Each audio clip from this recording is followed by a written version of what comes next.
Today, I had a request from I call her my niece because I've known her forever. She wants to get making sourdough. So last night we mixed our dough together and we left it on the counter overnight. That is this dough right here.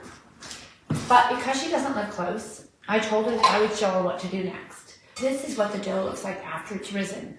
What's in here is, we started out with our starter, which was 100 grams. And then we added 300 grams of bottled water, because I want to use the least contaminated water you can use. And then I added 500 grams of unbleached, unbrominated flour, and 15 grams of kosher salt, or sea salt. If you use regular salt, it tends to be a little, excuse me, on the saltier side. So you have to determine how salty you like your bread, and obviously the more salt that you put in there, the more that it's going to slow down the process, because salt is a yeast inhibitor, and this is a wild yeast. So really, even though it's named sourdough, what it actually is a naturally leavened dough. So it doesn't necessarily taste sour yet. Just because it rose doesn't mean it's developed all the flavor. That's where this next part comes in. And this is the part that everybody sort of rushes along or doesn't get right. So we're going to dump out our flour, our dough on the counter, not flour, dough. And I'm going to turn this a little bit down so you can see a little better. There we go. And get that right over here. And now it's time for us to form our dough. And I use these little rising baskets to hold the dough, and it's going to park it in the refrigerator so that it has time to develop flavor. Remember, time equals flavor. The more time you give it, the better flavor you're going to get.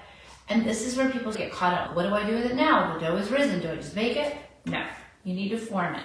And the way that I do that is I'm going to make it round. So I'm going to push everything into the center. And when you get these little bubbles, you just press them out. So everything comes to the center, like you're making a little package. And you can just fold it into half and then fold it into the center. We're going to flip it over. So now we have a weird round shape.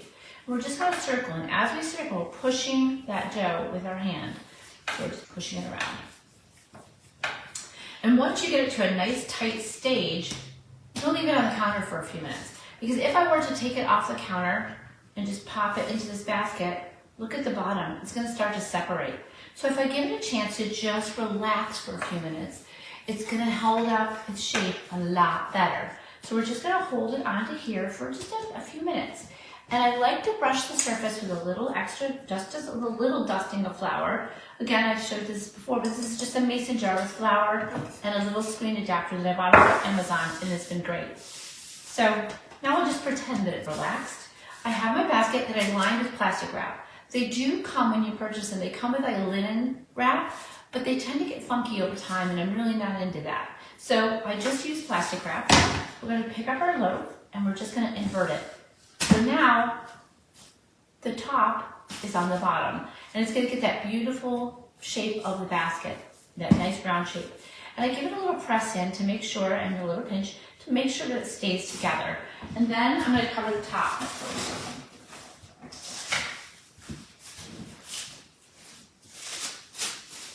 And now this bad boy, if I can get this plastic wrap on you, that's the benefit of being alive. You get to show everybody how uncoordinated you are. We're just going to brush it with a little more flour, and that's a very little bit. That's less than a teaspoon of flour. It's just a little sprinkling. And we're going to go over the top of that with our plastic wrap and just give it a gentle pat, just to keep it all together. And now I just park it in the refrigerator, and I have options. You can do it for days, and it's going to be more sour, or you can just park it in there for a little while and flip it out and bake it. It's going to bake at 450 degrees, like I showed you the other day. 20 minutes covered and 20 minutes uncovered until the whole surface of the bread has that nice caramelly color.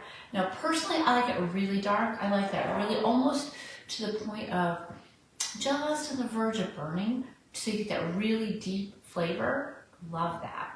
But you have to decide what you like. Now this dough doesn't have any olive oil or anything in it. But if you like it to last a little bit longer, olive oil acts as a natural preservative. So you can add a tablespoon of olive oil. You can do just drizzle it around the bowl and put your dough in there so that it doesn't stick, but it also helps to preserve the crumb of the bread. it'll last a little bit longer because it doesn't have any preservatives, which means it has a limited shelf life. So what I usually tell people to do is enjoy it the first day it comes out, slice it, wrap it, freeze it. You can take it out and warm it up in the oven and it'll be just like you just baked it. You mixed it with a little bit of water and you wouldn't even know the difference that you didn't just bake that loaf. So this goes in the refrigerator a couple days. This one continues to rise until it gets about halfway up the bowl. And then I do the same process I did here, park it in the fridge. So I always have one in process. And the funny thing is I don't even eat bread anymore. But I do occasionally have a little taste of it. But I love to give it away. It's such a gut-friendly bread and it brings joy. I love to bake it. I love to do it. I love to teach it. So if you're wanting to learn more about it, hit me up. I'll show you some different techniques and different styles of bread. Obviously, this is just a basic bread. I do with spelt and whole wheat and rye and all kinds of other flours. So if it's something you're interested in learning, let me know. We can set up a time to do that. Amanda, I hope this answers your question. I hope you all have a wonderful day, and I will see you again tomorrow. If there is something that you want to learn, not just breads, but anything in baking or cooking, I have shared with you that because of my neuropathy of my legs, I have gone to more a keto carnivore style of eating, but I love to cook everything and I love to share that. Let me know. All right, my friends, have a wonderful day. I will see you tomorrow.